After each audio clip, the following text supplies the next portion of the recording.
Hola, buenas tardes, bienvenidos a la semana 7.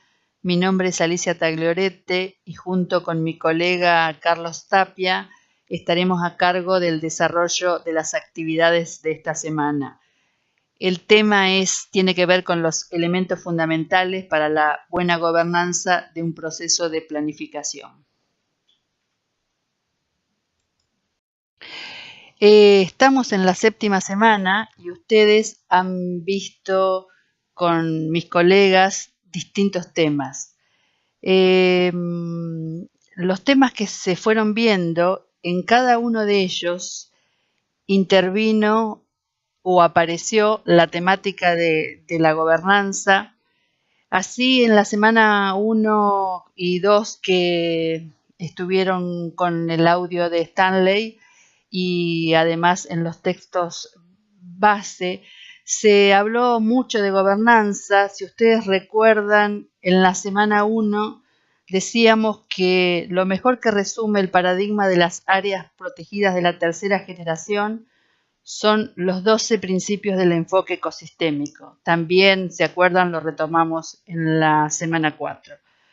Si se acuerdan, estos principios del enfoque ecosistémico los agrupábamos en distintos paradigmas y el paradigma social es el que obviamente más se relaciona con la gobernanza y había 4 principios que estaban estrechamente relacionados.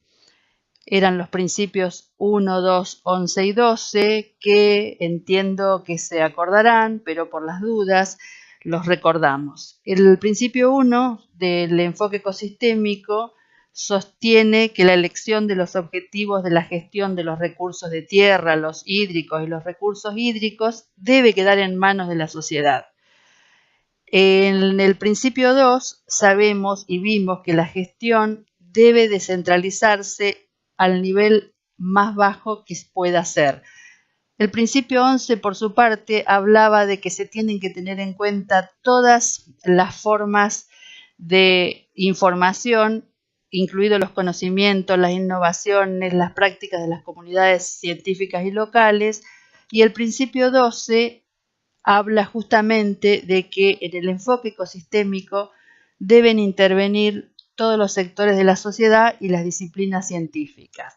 Bueno, cuando veíamos estos temas, la gobernanza está absolutamente relacionada. En la semana 2, que se abordó el marco metodológico del proceso de planificación, ahí se vio claramente que desde la fase 0, es decir, la fase previa al proceso de planificación, que terminaba con un resultado, con el diseño del proceso de planificación, lo que Stanley llamaba el DPP, se incluía el tema de la gobernanza desde esta fase, desde la etapa 0. Cuando con Irina veían el tema del diagnóstico en la semana 3, también se hablaba de esta necesidad de tener una buena base de información preliminar para iniciar el diagnóstico y también de la importancia de que en esta fase preparatoria del diagnóstico quede bien en claro cómo, quiénes tomarán las decisiones relacionadas con la aprobación del plan, quiénes lo llevarán a cabo, cómo estarán involucrados. Bueno, y así podríamos analizar cada uno de los temas vistos durante las 6 semanas, donde la gobernanza es transversal a cada uno de ellos. Lo que hemos previsto para esta semana con Carlos es recordar algunos temas como decía en la diapositiva anterior.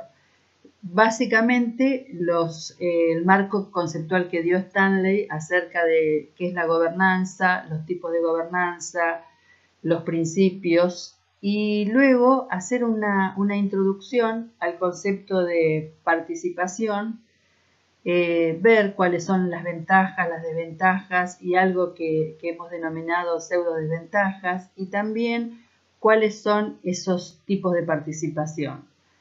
Luego con Carlos vamos a ver lo que tiene que ver con el proceso de consenso.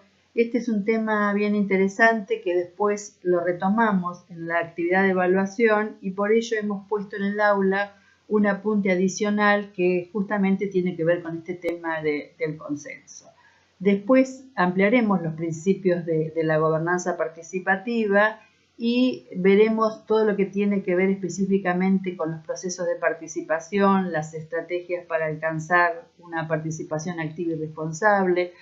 Y vamos a ver los pasos, tanto para el diseño de un proceso participativo como para cada actividad participativa y el instrumento de validación de estos procesos. Y después, finalmente, pasamos al tema de la facilitación, cuáles son los atributos que tiene que tener un buen facilitador y el paradigma del facilitador. Y además de verlo en la clase y en el texto base, también hemos previsto unas preguntas adicionales en el foro que nos van a llevar a discutir justamente estas cuestiones que tienen que ver con el facilitador.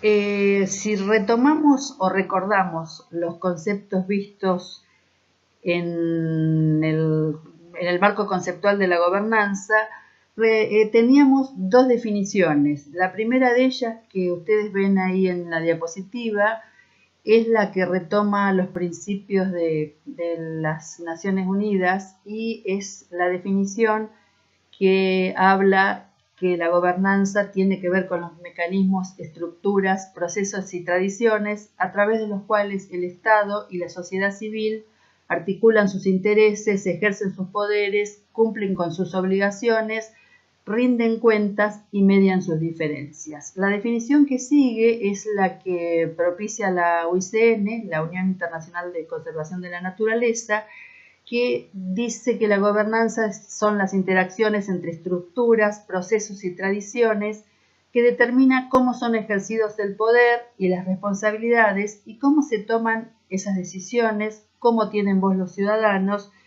y otros interesados. La verdad que si buscamos en la bibliografía vamos a encontrar sin número de definiciones de gobernanza, pero cualquiera sea la definición que adoptemos, sabemos que en estos tiempos vivimos en una sociedad que está marcada por la globalización, la flexibilidad de los mercados, la nueva tecnología de información, la comunicación, la sustentabilidad, entre otros temas. Y por ello se ha planteado esta necesidad de crear sistemas de actuación sobre el territorio y sobre las áreas marinas en particular, sistemas de actuación que sean mucho más flexibles, con más actores implicados, que permitan dar respuestas a las nuevas situaciones. Así, el concepto de gobernanza estaría haciendo referencia a este nuevo estilo de gobierno, que se aleja del control jerárquico tradicional y caracterizado por una mayor interacción entre el Estado y los actores no estatales, pero que crea redes decisorias formadas por actores del sector público, del sector privado y de la sociedad civil. Como vieron con Stanley, un sistema de gobernanza intenta dar respuestas a una serie de preguntas tales como quiénes ejercen la autoridad, con qué reglas, en qué condiciones se toman las decisiones, cuáles son esas relaciones de poder entre los actores, quiénes participan en la toma de decisión y cómo se median las diferencias entre los actores, cómo se rinden cuenta. Bueno, en realidad se va a dar un sistema de gobernanza debería dar respuestas a estos interrogantes. En cuanto a los tipos de gobernanza, sabemos que no hay un escenario ideal de gobernanza para todas las áreas protegidas, ni hay un ideal con el cual se pueden comparar los modelos de gobernanza, pero en general lo que nosotros podemos tener y que van a ver después posteriormente con Carlos son los principios de buena gobernanza en cualquier sistema o sitio de áreas protegidas. La UICN y la CDB, o sea, la Unión Internacional de Conservación de la Naturaleza y la Convención de Biodiversidad, reconocen 4 tipos de gobernanza, que ustedes también explicitaron en el foro de la semana 4. La gobernanza por parte del gobierno, en este tipo de gobernanza, uno o más organismos gubernamentales detentan la autoridad, la responsabilidad y rinden cuentas por la gestión del área protegida. determinan los objetivos de conservación y desarrollan y ejecutan su plan de gestión. Vimos que la mayoría de los ejemplos que ustedes aportaban tenían que ver con este tipo con la gobernanza por parte del gobierno. Y bueno, por citar alguno, las áreas marinas protegidas en Argentina dependen de la administración de parques nacionales. Otro tipo de gobernanza, dentro de los 4 que reconoce la UICN, es la gobernanza por individuos u organizaciones privadas. La gobernanza privada comprende áreas protegidas bajo el control o propiedad de individuos, ONGs o corporaciones que con frecuencia nosotros se denominan como áreas protegidas privadas y las conocemos con ese nombre. Sabemos que gran parte de la diversidad biológica del mundo se encuentra en estas tierras privadas y que el sector privado es propietario de importantes áreas de protección de la naturaleza. En las áreas protegidas bajo esta gobernanza privada, los privados son la autoridad para gestionar la tierra y los recursos, determinan los objetivos de conservación, desarrollan y hacen cumplir los planes de gestión, tienen a su cargo las decisiones y en general están sujetos a la legislación gubernamental y a las restricciones específicas del sitio. Hay áreas protegidas manejadas por ONG, tales como TNC o WCS, y también ustedes aportaron en el foro algunos ejemplos, por citar alguno, el de Torres, en la región de los lagos en Chile, menciona el área protegida Huinay, que tiene gobernanza privada y gobernanza compartida. Precisamente la gobernanza compartida, las áreas protegidas que están bajo esta gobernanza se basan en mecanismos y procesos institucionales en los que formal o informalmente varios actores comparten la autoridad y la responsabilidad. Este modelo se usa ampliamente por muchos países y en general se ha experimentado, se van adaptando leyes, políticas, arreglos administrativos para compartir este trabajo. Este tipo de gobernanza, la gobernanza compartida, no es exclusiva de las áreas protegidas y se está volviendo una figura común en muchos otros campos, en muchos otros sectores. Como ejemplo, 2 áreas marinas protegidas bajo gobernanza en colaboración entre agencias gubernamentales y comunidades locales, es el ejemplo que aporta la UICN, son el Parque Nacional Bunaken en Indonesia y los paisajes marinos y terrestres protegidos de la isla Apo en Filipinas. También ustedes han aportado el ejemplo que han dicho acerca de que durante el actual gobierno de Chile, el área protegida de Rapa Nui constituye un modelo de gobernanza compartido donde el pueblo de Rapa Nui, representado por sus líderes, se une al Consejo de Administración del área con agencias de gobierno. Bueno, estos aportes los comentaron en el foro Arroyo, Ramírez y algunos otros alumnos. Y el 4º tipo de gobernanza es la gobernanza local, que la UICN la define como áreas protegidas donde la autoridad y la responsabilidad de la gestión recaen sobre pueblos indígenas o comunidades locales a través de diversas formas de instituciones y normas consuetudinarias o legales, formales o informales. Por lo tanto, este tipo de gobernanza local incluye 2 subtipos: los territorios y áreas conservadas por pueblos indígenas y los territorios y áreas conservadas por comunidades locales. Hay ejemplos en Brasil, en Perú, en Ecuador, en Venezuela y también dijimos recientemente el ejemplo del Parque Nacional Bunaken y las islas en Indonesia, que son un tipo de gobernanza mixta entre gobernanza compartida y gobernanza privada. Los principios de la buena gobernanza que postula UICN están estrechamente relacionados con los principios de Naciones Unidas, así como, por ejemplo, el de legitimidad y voz se relaciona con el de participación y búsqueda de consensos. El de rendición de cuentas garantiza la transparencia y el acceso a la información. El principio de desempeño está absolutamente relacionado con la capacidad para responder, con cuestiones que tienen que ver con eficacia y eficiencia. El de justicia social se relaciona con el principio de equidad y aplicación de la ley. Y el principio de dirección garantiza que la gobernanza y la gestión sean coherentes con los valores de conservación, es decir, podríamos decir que se relaciona con la visión estratégica. El tema de participación, actualmente, bueno, la participación y los que hemos trabajado y los que ustedes lo sabrán que también están trabajando, es un gran desafío crear y recrear espacios de participación. Crear estos espacios de participación nos van a permitir generar capacidades colectivas y sociales.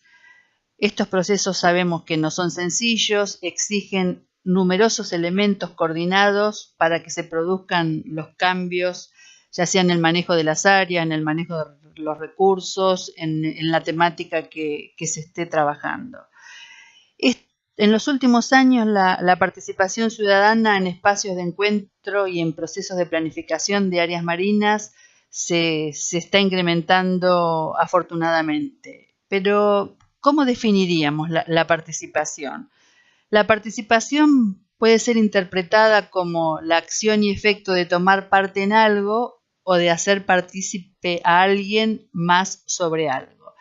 En realidad, ya el educador Paulo Freire, en los años 70, dijo que el desarrollo participativo tenía un marco conceptual donde los individuos se involucraban activamente en el proceso de análisis de su situación, y también Freire reforzaba este concepto de la necesidad de aprender del conocimiento físico, técnico y social, es decir, los principios que habla el enfoque ecosistémico de justamente incorporar todo tipo de conocimiento, también los postulaba este educador en cuestiones que tenían que ver en el área educativa. Si entendemos la participación como un ejercicio liberador y de empoderamiento y la asumimos como un proceso, este proceso genera capacidades y transforma poco a poco estructuras. Participar implica justamente eso, ¿no? Tener la capacidad de proponer, de decidir, de crear espacios en los que es posible ejercer los derechos de manera efectiva, convirtiéndose en parte activa de la economía, de la política y de la vida social de la comunidad. Pero la promoción de la participación supone asumir valores democráticos en todos los niveles de la sociedad. En síntesis, la participación, más que una metodología o una estrategia, es, como dice la Filmina, un proceso de construcción social a través de la generación y fortalecimiento de capacidades, un derecho que también permite el reconocimiento y ejercicio de otros derechos, una responsabilidad individual y colectiva y un puente, es un puente entre la cotidianeidad y la esfera institucional y política. La participación tiene una gran importancia, ya que involucra a los actores que tienen una vinculación directa con el territorio y la temática. Bueno, como dice ahí la diapositiva, ¿no? Genera una interacción que permite clarificar demandas, intereses, conflictos, beneficios. También posibilita la búsqueda de consensos y transparenta y legitima los procesos de toma de decisiones. Además de esta importancia que reflejamos en la diapositiva anterior, podemos decir que la participación tiene muchas ventajas, entre las cuales rescatamos que permite mejorar la comprensión de los sistemas en los cuales se actúa, ya que se incorporan diversos cuerpos de conocimiento de cada observador, de cada actor o grupo de interés, y entonces se construye un conocimiento en este proceso. También se podría tomar como ventaja que la participación libera al planificador de hacerlo todo o de saberlo todo, porque siempre hay como un supuesto en la sociedad de que este experto tiene un acceso privilegiado a la realidad. Y el hecho de involucrar a todos los actores hace que se logre esta construcción colectiva, y entonces dentro de este contexto la participación tiene esta ventaja de que la responsabilidad también sea colectiva. Favorece la participación un mayor involucramiento y compromiso de los distintos actores, quienes al participar se encuentran siendo parte, valga la redundancia. A veces pasa que algunos actores institucionales o de algunas organizaciones hacen declaraciones públicas, y esto hace que ellos se comprometen frente a un escenario donde están los demás actores, y si además este proceso está siendo registrado, el compromiso es mayor porque quedó su compromiso ante los demás actores y ante la comunidad, y además quedó el registro. También en todo proceso participativo hay una instancia potente de capacitación para los que participan.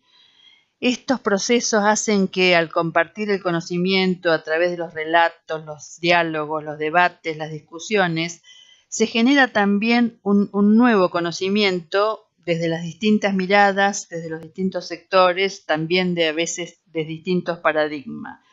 Y entonces también es importante esta instancia que se da en los procesos participativos. Se facilita la implementación y se contribuye al cumplimiento de acuerdos, porque al existir los distintos actores desde su diseño, se entiende la complejidad de los sistemas, de los intereses que se están abordando, todos los actores toman conciencia de los problemas y dificultades, pueden ponerse en el lugar del otro actor o del otro sector, y entonces esto hace que se facilite se llegue a acuerdos y se facilite el cumplimiento de los acuerdos.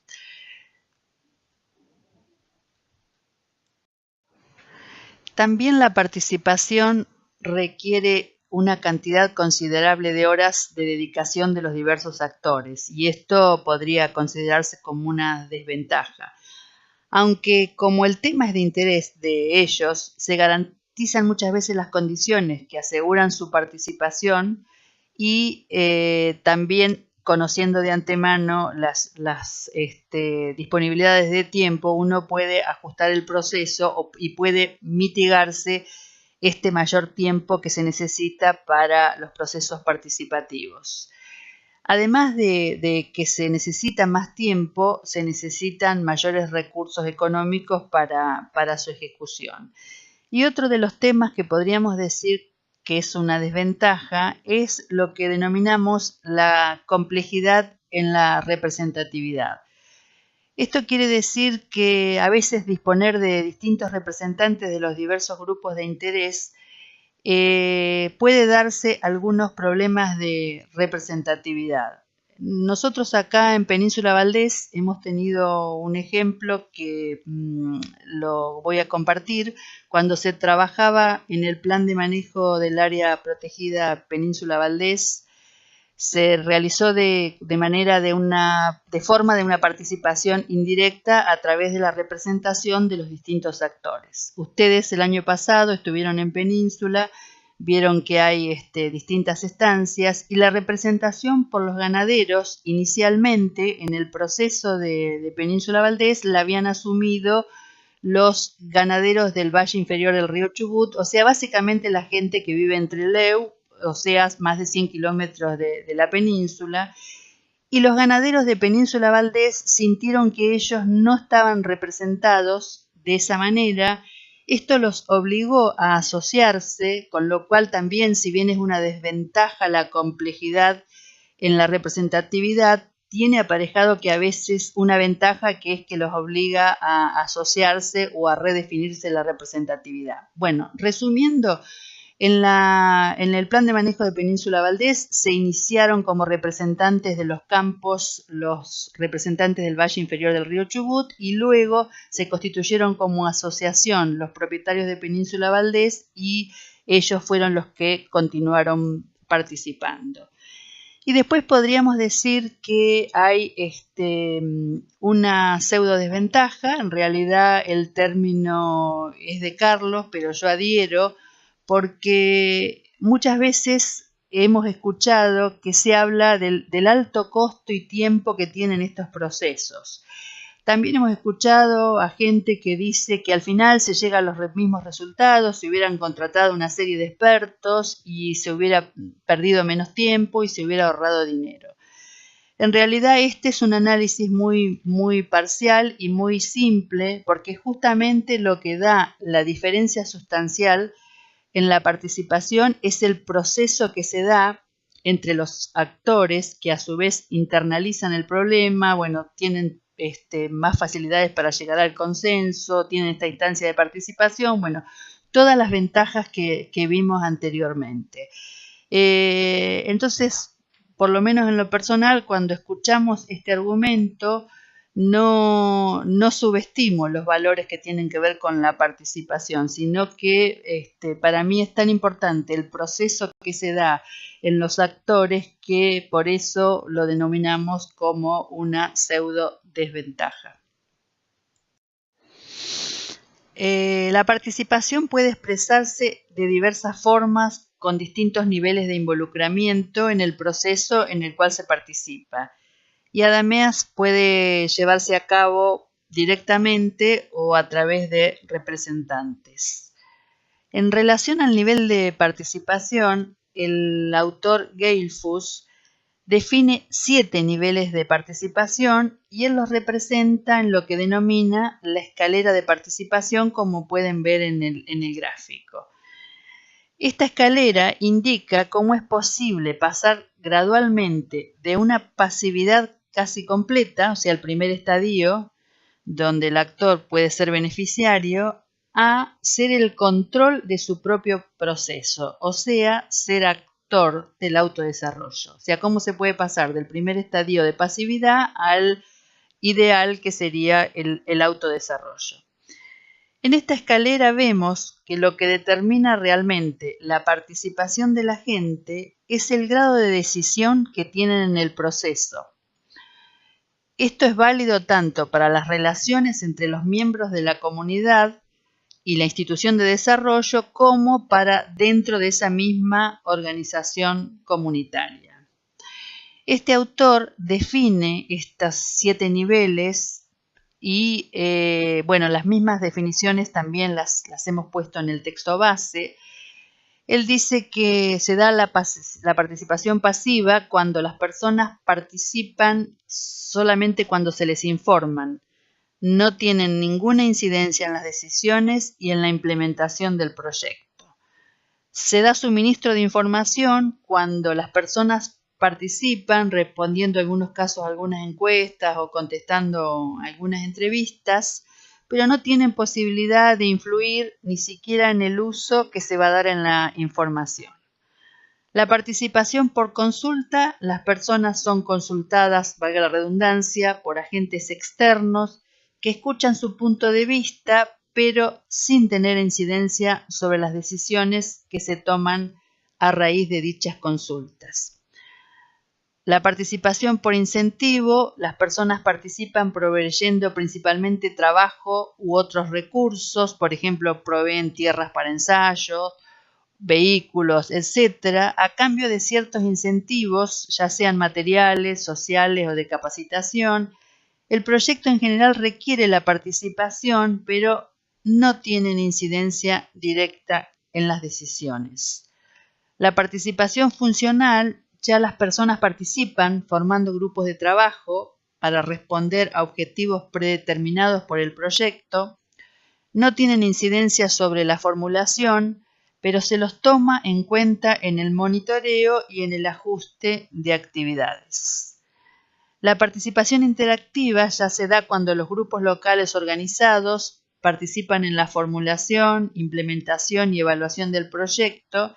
Ya esto implica un proceso de enseñanza-aprendizaje sistemático y estructurado y la toma de control en forma progresiva del proyecto. Y en el caso del autodesarrollo, los grupos locales organizados toman iniciativas sin esperar intervenciones externas. Las intervenciones se hacen en forma de asesoría y como socios.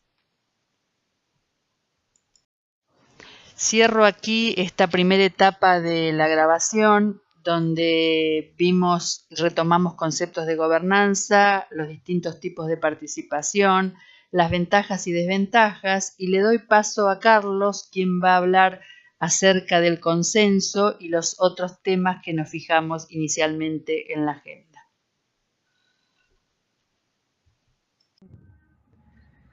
Y voy a partir refiriéndome al proceso de consenso, el cual es un método para la toma de decisiones distinto a lo que normalmente se trabaja muchas veces en grupo en función de la mayoría, que está basado en votación. El consenso está basado en ciertos valores: el valor de la cooperación, la confianza, la honestidad, la creatividad, la igualdad y el respeto. En este caso, esta forma de trabajar en los grupos reemplaza el liderazgo tradicional por el poder y la responsabilidad compartidos por todos quienes participan en el proceso grupal.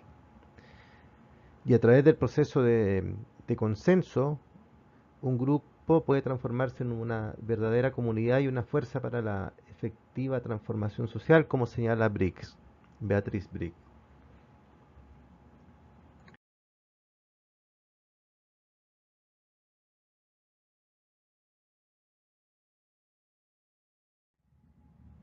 Hay ciertos elementos esenciales que requieren estar presentes para que el consenso sea posible, lo cual hay que tenerlo en consideración porque no necesariamente estos elementos están presentes desde el inicio y muchas veces es necesario destinar el tiempo requerido para que estas condiciones se generen. Estos 5 elementos son la voluntad para compartir el poder. Aquí entran a tallar aspectos culturales, costumbres, tradiciones, ciertas prácticas instaladas en algunas instituciones o en algunos actores, que significa que la voluntad para compartir el poder no siempre es algo presente en forma inmediata y hay que trabajarlo si es que no está. El segundo es el compromiso consciente e informado con el proceso de consenso. Es decir, saber que se va a un proceso de discusión donde la construcción de consensos es un elemento que se va a trabajar y a buscar entre los participantes, y cada uno de ellos debe estar consciente de eso, del compromiso que significa, y debe estar informado de que va a ser de esa forma. Debe haber una intención común entre estos actores. Debe haber un objetivo común, una visión común. Las agendas definidas para el proceso de lograr consenso tienen que ser sólidas para evitar que esta agenda pueda ser cambiada, manipulada o alterada por ciertos grupos de poder si es que estos procesos no son sólidamente diseñados. Y otro aspecto relevante es quien facilita el proceso tiene que tener la experiencia y las habilidades suficientes para que esta facilitación sea efectiva. Dicho eso del consenso, vamos a ver ahora algunos principios de la gobernanza participativa. La gobernanza participativa nos estamos refiriendo al diseño del proceso de participación en el cual el aspecto de la gobernanza tiene que ver en cuanto a definir quiénes participan, cómo se distribuyen el poder, las responsabilidades en ese proceso entre los actores que son parte de él. En primer lugar, uno de los principios es la inclusividad, el que sea inclusiva. Se deben considerar a todos los actores que participan en un sistema dado. No se deben excluir a priori ni por ninguna razón a ninguno de los actores. Muchas veces está la tentación de dejar fuera a los que piensan distinto, de dejar fuera a los que, según el juicio de algunos, son demasiado conflictivos. No obstante, el proceso participativo, si hay actores que son parte del sistema en el cual se está haciendo alguna acción o intervención, deben ser incluidos todos, en principio. La transparencia. La transparencia se refiere a que la información que se genera, las decisiones que se toman, las discusiones que se van planteando en los trabajos grupales deben ser conocidas por todos, deben ser públicas, deben ser accesibles a todos los actores, incluidos aquellos que no pudieron participar en los procesos. El otro principio es el del equilibrio.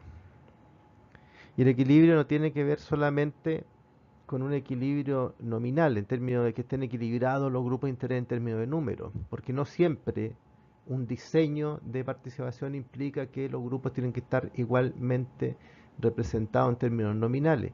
El equilibrio tiene que ver también con la información que se dispone, con el dominio de los conceptos que se requieren, con el nivel de comprensión y entendimiento de los temas que se van a discutir. Por lo tanto, muchas veces para que este principio se cumpla se requieren acciones o de nivelación o de apoyo para que los actores que participan estén en un nivel de equilibrio apropiado. La simetría de información, que tiene relación con el tema del equilibrio, tiene que ver con el acceso a la información, cuánta información tienen, cuánta información entienden, cuánta información comprenden los actores que participan en el proceso. El principio de horizontalidad hace mención a de construir las jerarquías del sistema en los procesos participativos. Es decir, todo actor que participa, independiente de su posición en el sistema, tiene igualdad de condiciones en el tratamiento del proceso participativo. Sus opiniones son tan válidas y valiosas como las de los otros, tiene tanto tiempo para participar como los otros, etc. Basada en evidencia. Esto es un elemento muy importante en el proceso participativo porque las opiniones, los aportes que se realicen, sea quien sea el actor que los haga, debe aportar las evidencias necesarias. La evidencia no solamente nos hacemos referencia a documentos escritos, a estudios, a estadística, sino que también a relatos que tienen que ser validados por quienes participan. Y si en cualquiera de los casos, la información que se dispone al momento de hacer el proceso participativo es insuficiente, se tienen que dejar tareas explícitas y con responsable para que esa evidencia esté disponible para la siguiente sesión de trabajo. La participación activa y responsable de los actores, que es el otro principio, tiene que ver con que los actores deben tener una participación en los procesos que se definan, no solamente en términos de asistir, sino que activas en términos de aportar, de contribuir, de poner ahí los temas en los espacios de discusión, pero además de hacerse responsable de los elementos que se discuten, de las opiniones que se crean, sobre todo cuando esos actores representan a un conjunto de actores mayor, a un grupo de interés. El otro principio de la gobernanza participativa es el consenso, y como vimos anteriormente, el consenso tiene elementos que se deben generar. Sin embargo, aquí me voy a detener un poco, porque si bien es cierto, hay elementos que condicionan el que el consenso sea posible, sea algo alcanzable, a la base, nosotros creemos que el consenso siempre es un resultado alcanzable. No obstante, muchas veces las dificultades para alcanzar consenso tienen que ver con que esas condiciones necesarias no existen, y para que se generen se requiere un tiempo de trabajo y de recursos a destinar que no siempre está disponible, y a veces hay urgencias mayores a los tiempos necesarios para alcanzar consenso. En ese contexto muchas veces vamos a tener que tomar decisiones sin necesidad que exista un consenso cuanto tal. Por lo tanto, este principio en particular, si bien es algo deseable, en el diseño del proceso se tendrá que ver también cuáles son los niveles en que se logra ese principio. El respeto, el respeto es un principio básico para cualquier trabajo grupal y en particular un principio también que se asocia a la gobernanza participativa, porque los distintos actores, sea cual sea su posición, sea cual sea su nivel de poder, sea cual sea su nivel de influencia que pueda tener, debe ser respetado por los demás actores y sus opiniones son tan válidas y respetables como la de cualquier otro actor. La responsabilidad, como principio de gobernanza participativa, tiene relación con el hacerse responsable del rol que se juega en la participación de quien está invitado y convocado a participar en este proceso y también de hacerse responsable de sus actuaciones en esos espacios de participación. El otro principio tiene que ver con el compromiso, que es el acto declarado y ejecutado y expresado en acciones de tener un compromiso real con el objetivo que se persigue en el proceso participativo. No basta con decirlo, sino que hay que ser coherente con las acciones de todas las declaraciones realizadas. Y en ese contexto el compromiso se tiene que expresar en acciones concretas, no solamente en la participación, sino también en la ejecución de las tareas que se definan en ese proceso y también en la transmisión de los acuerdos y de los avances que se vayan alcanzando a su representado. Y un aspecto importante en cualquier proceso participativo, y lo que lo dejé para el final, es que todo proceso participativo, que además va a generar una condición importante para que haya compromiso, para que haya participación de los actores, debe ser relevante para los actores, debe ser socialmente relevante. Y dicho eso, se genera una segunda derivada de que dado que es socialmente relevante, tiene que ser socialmente construido, es decir, tiene que ser construidos con los actores a quienes afecta la situación que se está trabajando. Esto implica que en el proceso de participación los actores no solamente son sujetos para extraer información, sino que son sujetos activos en el proceso de construcción, implementación y evaluación. ¿Qué elementos debemos considerar en un proceso participativo? La existencia de voluntad política. Acá estamos en situaciones donde la actuación de instituciones de gobierno de los estados es importante. Cuando se habla de voluntad política se refiere a la existencia de una voluntad política para realizar las acciones conducentes a la construcción de, en este caso, de un plan de manejo de un área marina protegida. Es esa voluntad política la que se requiere. Las reglas y procedimientos deben ser claros. Tanto estas reglas formales, que están expresadas en ley, en reglamento, etcétera, como aquellos procedimientos que lo define el propio grupo. Deben ser claros para todos y deben ser aceptados y además deben ser aplicados. Otro elemento a considerar importante es el marco de acción y el contexto en el cual se realiza la participación. Los alcances de la misma, eso debe estar claro para cada uno de los participantes. El perfil de los actores. Cuando se diseña un proceso participativo, se tienen que conocer a los actores que se va a convocar. Es por eso que es importante lo que vimos en la semana anterior, que tiene que ver con el análisis de actores, la identificación y selección de ellos, y la definición de estrategias a partir de su análisis. El diseño participativo se nutre importantemente de los resultados de un análisis de actores. Asociado a este análisis, tenemos que hacernos cargo de las historias previas. Las historias previas son estas historias de confianza, estas historias previas de conflicto, estas historias previas de colaboración, porque esas historias nos van a permitir diseñar de mejor forma las acciones que necesitamos realizar para alcanzar los objetivos propuestos. Los temas que necesitamos trabajar. Eso va a definir si es necesario hacer acciones previas de nivelación, si es necesario convocar a algún experto, si es necesario hacer alguna presentación previa para poder instalar ciertos conceptos, que es importante que los manejen los actores. Los temas a trabajar es clave tenerlos definidos para poder diseñar el proceso participativo. La elección de los actores va a depender de cada una de las actividades que se realice. No siempre se convocan a todos los actores. Es por eso que el análisis de actores, la definición de objetivos, qué es lo que quiero alcanzar, cuál es el resultado que se busca, va a tener incidencia en los actores que debiesen participar en ese proceso.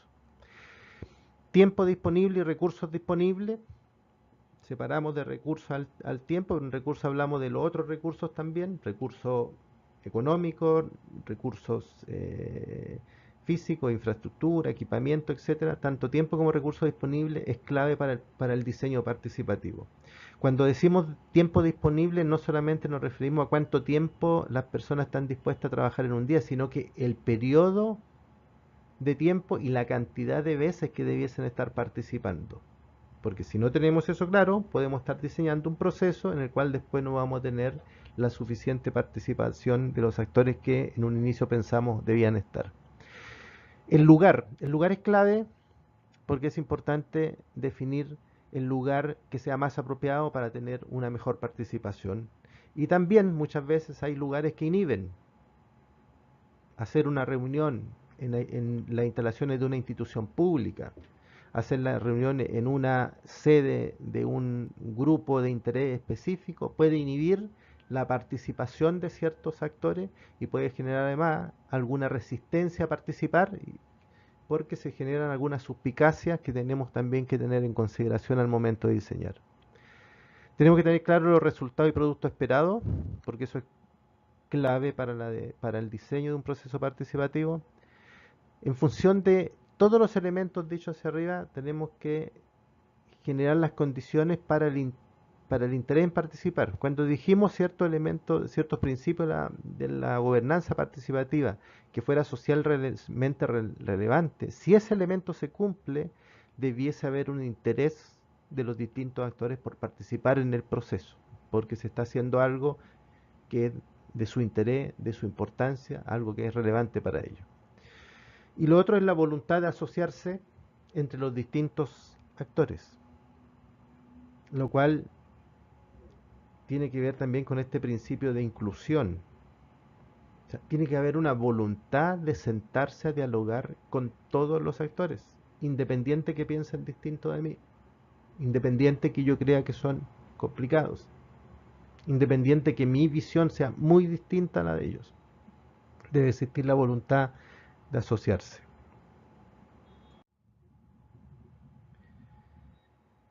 ¿Cuáles son las condiciones que deben tomarse en cuenta para la participación? Vamos a hacer referencia a distintas etapas dentro del proceso, como estrategias para alcanzar una participación activa y responsable. Hay tareas previas. Una vez que se diseña un proceso participativo, es necesario hacer una buena comunicación y una buena convocatoria. La comunicación debe ser escrita. La comunicación también debe realizarse por otras vías. Cuando hacemos el análisis de actores y la descripción de los actores, y lo vimos la semana anterior, no solamente nos referimos a atributos de poder o influencia respecto de la actividad que queremos hacer, tenemos que describirlos también en función de los actantes que habíamos definido. ¿Cuáles son sus medios de comunicación? ¿Cómo se relacionan con los demás? Eso va a definir las vías que nosotros debiéramos ocupar. Debiéramos recurrir a distintos medios de comunicación en función de la descripción de los actores. Una vez hecha la comunicación, debemos confirmar la asistencia. Este es un elemento que no siempre se le da la suficiente atención. Sin que sea una receta, Si nosotros convocamos con 2 semanas de anticipación, una vez enviada la comunicación, debiéramos confirmar esa al momento del envío. A la semana siguiente debiéramos volver a confirmar la asistencia o insistir en aquel que no la dejó pendiente su decisión. 3 días antes, volver a llamar y confirmar su asistencia. El día antes y después el mismo día. Muchas veces, si no se hace un procedimiento de estas características, las personas o se olvidan o deciden ir a otra actividad, dado que no hubo mayor insistencia de la participación, y el juicio que se hace es que tal vez no era una actividad tan relevante. Esta receta o procedimiento que se sugiere, quien hace el proceso de convocatoria tiene que administrarlo, porque puede haber algunos actores que basta con una o dos instancias de confirmación, porque tal vez si hacemos una tercera o cuarta puede generar un efecto contrario. El otro aspecto es que es necesario acordar una agenda que asegure la participación. O sea, los temas tienen que ser relevantes, los tiempos que se destinen, los resultados que se van a lograr, tiene que ser una agenda que permita alcanzar los objetivos planteados, una agenda que no sea tan sobrecargada de actividades que al final agote a las personas, no se logre nada y la sensación al final es que fueron a perder el tiempo.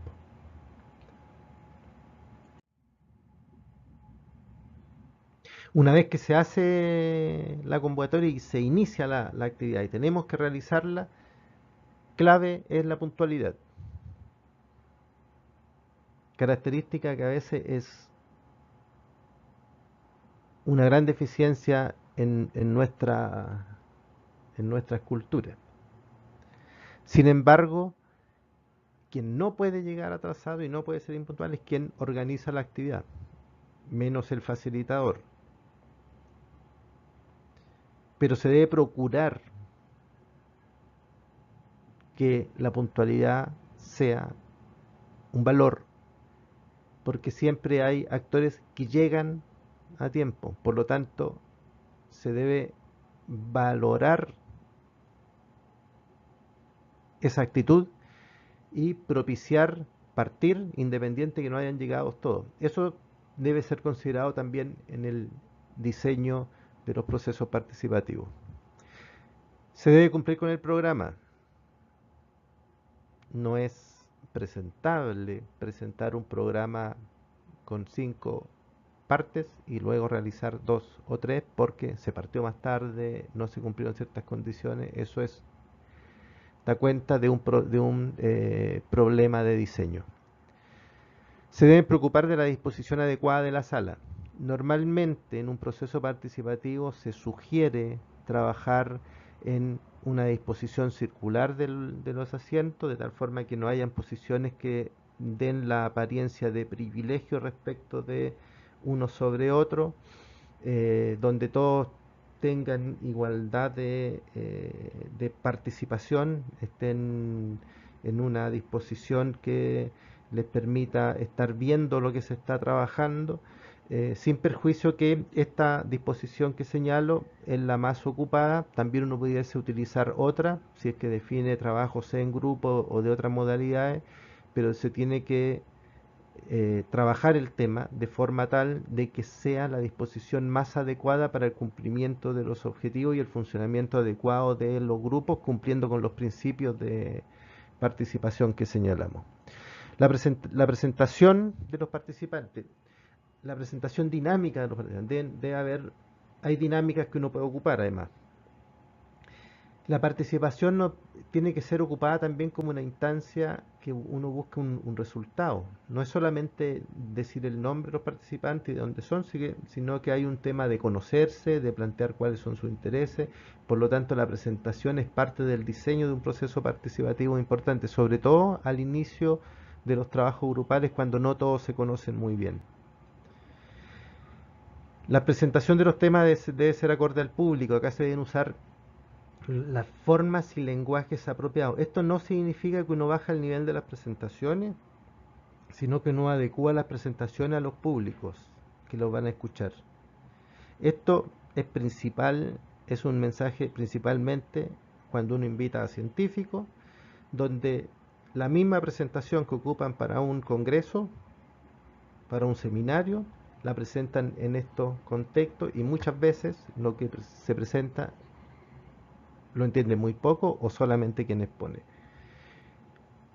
Quien organiza el proceso participativo tiene que hacerse parte de revisar y determinar ciertos cambios en las presentaciones de quienes se incorporan en la presentación. Y otro elemento es que cuando se hacen presentaciones en esta instancia de participación, se debe ser equitativo en la asignación de tiempo a los distintos actores, porque si no, eso genera algún tipo de elemento que puede afectar el funcionamiento del grupo.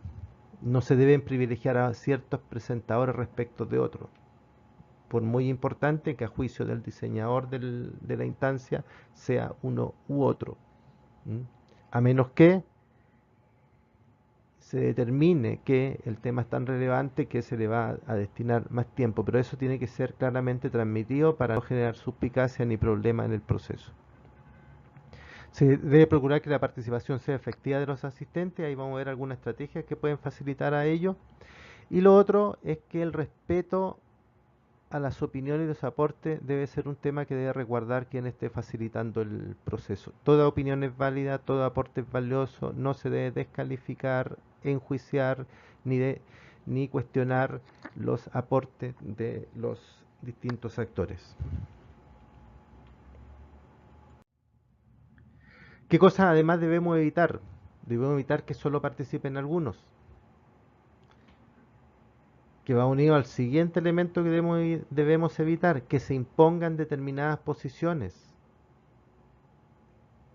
Debemos evitar que se inhiba la participación y debemos evitar, tanto quien está facilitando, de emitir juicios sin argumento o dejarse llevar por prejuicios, pero también quien facilita debe estar atento a evitar que esta situación se genere por parte de quienes están participando en el proceso. ¿Cómo podemos propiciar que no solo participen algunos? Moderando la participación e instando a participar a quienes no están expresando sus opiniones. Una estrategia a ocupar también es el uso de tarjetas, con lo cual yo, ante una pregunta que se hace al grupo, todos escriben en forma silenciosa, sin generar diálogo, porque el diálogo se genera después, apoyando a quienes tienen alguna dificultad para expresar su idea, ya sea porque tienen dificultad para escribir o dificultad para redactar, pero todos debiesen expresar su idea, y esa es una buena estrategia de facilitar que todos participen. Para que no se impongan determinadas posiciones, se debe insistir en argumentar las opiniones, de tal forma que los otros puedan, en función de los argumentos, decidir en grupo si es que uno va optando por una u otra de las opiniones que se van generando, pero no imponer ciertas posiciones, ya sea por quien las dice, por el poder que tienen, por la inhibición que pueden generar en el grupo o por un problema del propio facilitador que sea incapaz de manejar esta situación. Cosas que inhiben la participación, una de ellas es no respetar y no valorar las distintas opiniones, una de ellas es no estar atento a, a dar los espacios para que todos participen, otra es estar atento por parte del facilitador a evitar que se generen determinadas situaciones donde algunos actores digan cosas que inhiban la participación. Y ahí el facilitador tiene un rol clave en todo ese proceso. Y lo otro es evitar frases como, por ejemplo, no me voy a referir a este tema, dado que es un tema dominado por todos. No me voy a referir a este tema porque se supone que ya todos tienen conocimiento de él.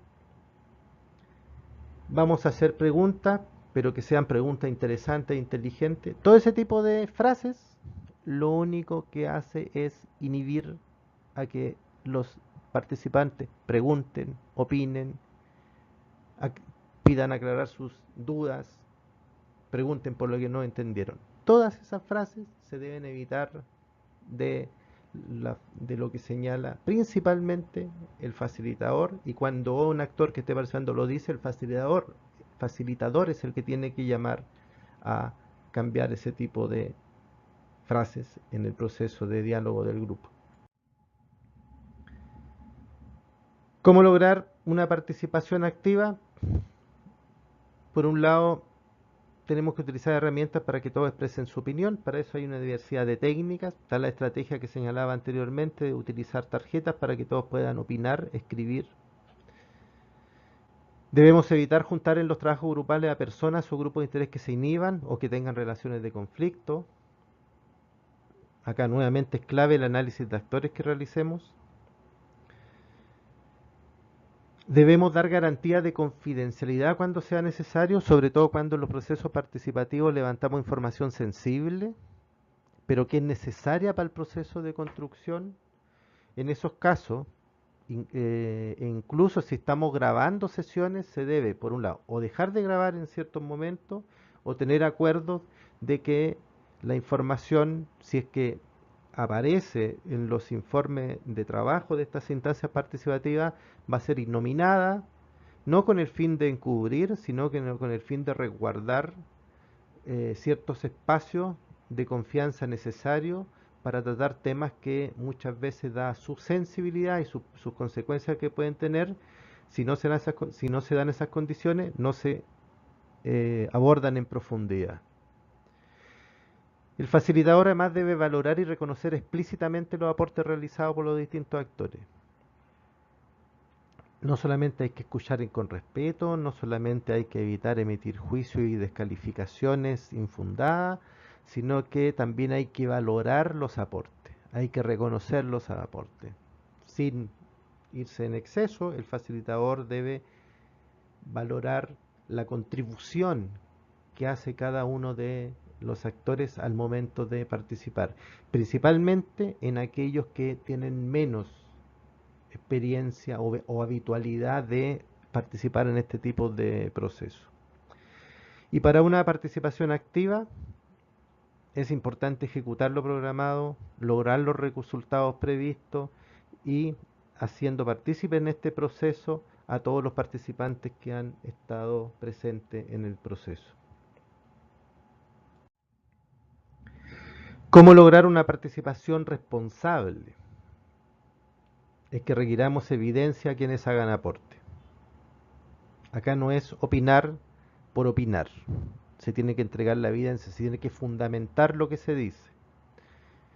Se tiene que indagar sobre las actuaciones y del porqué de ciertas actuaciones. Esto no es con un fin de buscar un enjuiciamiento público de ciertas actuaciones de determinado grupo de interés, sino con el fin de comprender de por qué se realizan una o cual actuación por parte de algún grupo, de tal forma de entenderla y así poder incorporarla en los procesos de diseño y de planificación.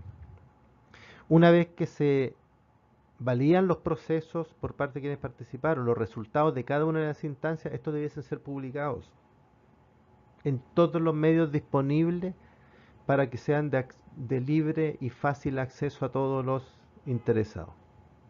Estos medios también debiesen ser acordados entre los propios grupos, pero también se va a nutrir del análisis de actores, porque no todos los actores acceden a información a través de la misma fuente. Algunos su fuente de información son redes sociales, otros son los periódicos, otros son ciertos sitios web, otros son ciertas personas, ciertos espacios de participación, la radio, y eso es importante tenerlo en consideración si es que queremos tener una buena difusión que facilita a la participación responsable, porque lo que se dice, lo que se hace en estas instancias, si es conocido por todos los involucrados, va a permitir que si algunas cosas no se están haciendo bien, puedan llegar a ser planteadas en las instancias, ya sea por un propio actor o por algún actor que no se siente cómodo o acorde con lo que se está discutiendo. ¿Cuáles son los pasos para el diseño de un proceso participativo? Aquí vamos a hablar de los pasos general de un proceso participativo completo. No estamos hablando de la acción puntual de un taller de un día de unas horas o de unos cuantos días. Estamos diciendo el proceso completo. ¿Ah? ¿Por qué necesitamos hacer un proceso participativo? Y definimos que es necesario hacer un proceso participativo. Debemos tener claro cuál va a ser el objetivo general, qué es lo que esperamos lograr, cuáles son los objetivos específicos del proceso participativo. Debiéramos definir los resultados que queremos lograr a través de ese proceso, determinar el tiempo necesario, es decir, el periodo, 6 meses, 8 meses, 2 años, etcétera. Identificar los participantes, esto se hace a través del análisis de actores, el tipo o nivel de participación de los participantes, de los actores, y la etapa donde se requiere la participación de ellos. Recordemos que no siempre se requiere que todos estén en todo, ni que todos participen de la misma forma. Eso es parte del diseño. Determinar los recursos necesarios, qué recurso económico, qué infraestructura, etcétera, etcétera, etcétera. Determinar los recursos disponibles para hacer el cruce con el punto anterior. ¿Cuánto es el tiempo que requerimos? ¿Cuántos son los recursos que necesitamos? Pero ¿cuánto es el tiempo que tenemos de verdad disponible? ¿Cuáles son los recursos económicos, humanos, de infraestructura y equipamiento que tenemos disponible? Y en función de eso se debe armar el diseño. Normalmente uno tiene que diseñar administrando recursos limitados. Y para cada actividad participativa, definido el objetivo grande, yo voy a tener que definir acciones concretas. Cada una de esas acciones participativas debe tener objetivos y resultados esperados de la actividad. Si no los tiene, se va a generar lo que muchas veces ocurre con los procesos participativos, que existe la percepción de quienes son convocados de que se juntaron y no saben para qué, no saben qué lograron, no saben para qué se van a usar los resultados, ni tampoco el paso que viene. Por lo tanto, clave, objetivo y resultado esperado de la actividad. Determinar el tiempo necesario para alcanzar esos objetivos y esos resultados. Determinar los recursos que se requieren, además del tiempo. Identificar los participantes, es decir, a partir del análisis de actores, considerando esos objetivos y esos resultados, quiénes son los que deben participar. Contactar a esos participantes y registrar su disponibilidad. Día, hora, lugar que más le acomoda, y en función de eso el siguiente punto, definir la fecha, la hora y el lugar. Construir el programa de trabajo para esa actividad.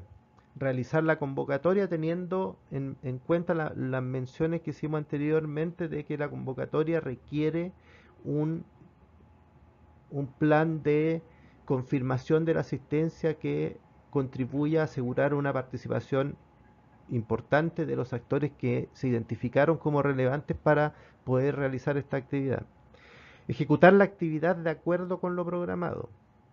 Elaborar un informe de la actividad y enviarlo a todos los participantes para recoger sus opiniones u observaciones. Este informe no debiese demorarse más de 3 días hábiles en hacerse y enviarse. En rigor, un informe de un proceso participativo que es bien diseñado, que se utilizan técnicas donde se van registrando en el proceso los distintos avances, acuerdos y resultados que se obtienen en el trabajo grupal, podría ser elaborado al día siguiente de terminar la actividad. No debiese demorarse más. Una vez que tenemos la retroalimentación de quienes participaron, se completa el informe y se publica y se difunde.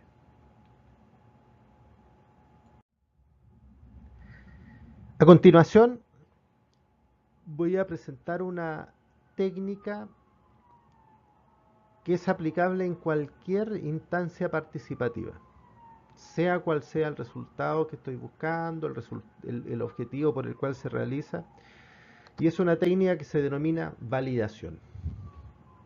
Y tal como lo dice su nombre, su propósito es validar los resultados de una investigación y decidir si se necesita o no más evidencia y o un mayor grado de consenso antes de tomar la decisión de dar el siguiente paso, de hacer una acción en base a esos resultados.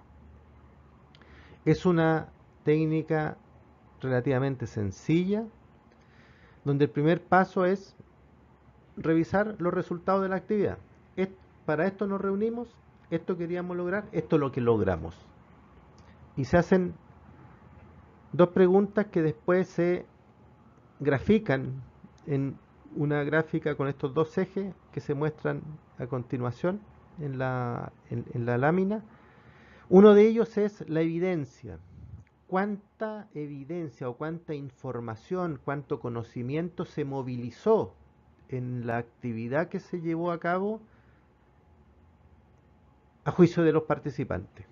Y usamos una escala de 0 a 10, que podría ser equivalente a 0 a 100 a porcentaje, donde el 5 es el punto medio y donde yo tengo intersección con el otro eje que es en función del consenso.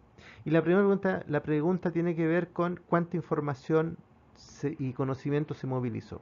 El grupo tendrá que tomar una decisión argumentada, es decir, de toda la información disponible, dado que la gente que participó tiene conocimiento, tenemos conocimiento de los estudios que se han realizado, tenemos conocimiento del sector, tuvimos una buena representación de actores relevantes del sistema, creemos que, por dar un ejemplo, estamos en nivel 8. Y después en relación al consenso se hacen dos preguntas.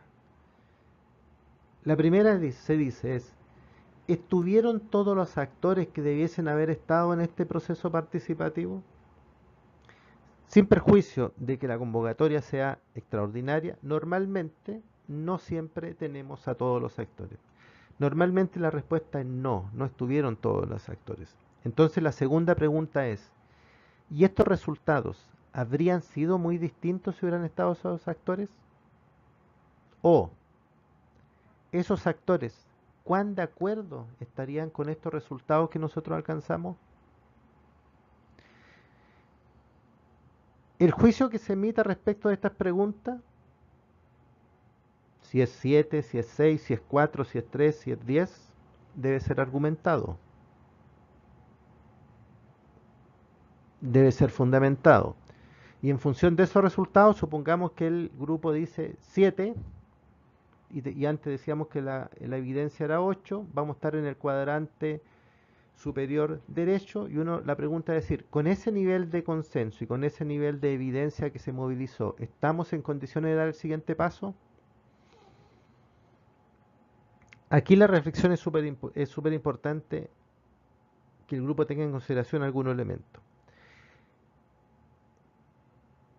Disponer de toda la información que se requiriese o tener a todos los actores participando en el proceso participativo probablemente sea una situación utópica de muy baja probabilidad de ser alcanzada, por lo tanto hay que tomar decisiones no en contextos de óptimo de 10-10. Pero también se tiene que considerar el factor de la urgencia que requiere la acción para la cual se está trabajando. Si esa acción es urgente porque hay un problema mayor que se requiere resolver, probablemente el umbral de decisión para dar el siguiente paso puede ser menor que si estamos en una situación de no urgencia. Es decir, yo podría decidir dar el paso, incluso teniendo un juicio de que hubo un 6 en evidencia y un 6 en consenso, pero dada la importancia de lo que se tiene que hacer, se toma el paso asumiendo cierto riesgo. Pero en otros casos, donde la urgencia es menor, probablemente uno puede generar una acción adicional para mejorar el resultado, incorporando más información y haciendo esfuerzo para incorporar actores que en esta instancia estuvieron ausentes. Esta metodología es muy importante y es sencilla de aplicar para ir validando los resultados y determinando con el grupo si estamos en condiciones o no de dar el siguiente paso en la planificación general. Antes de terminar, aquí estamos llegando al final de la presentación de esta semana. Me voy a referir a las atribuciones de un buen facilitador, que aquí está atribución en paréntesis y puesto como atributos, pero no son características que son propias del facilitador, sino que son atribuciones que le da a alguien. Es un juicio que alguien dice el facilitador tiene o debe tener ciertas condiciones y también se las puede dar el propio facilitador, pero no es una característica de él, no es algo que tenga porque se expresa en su accionar. ¿Ah?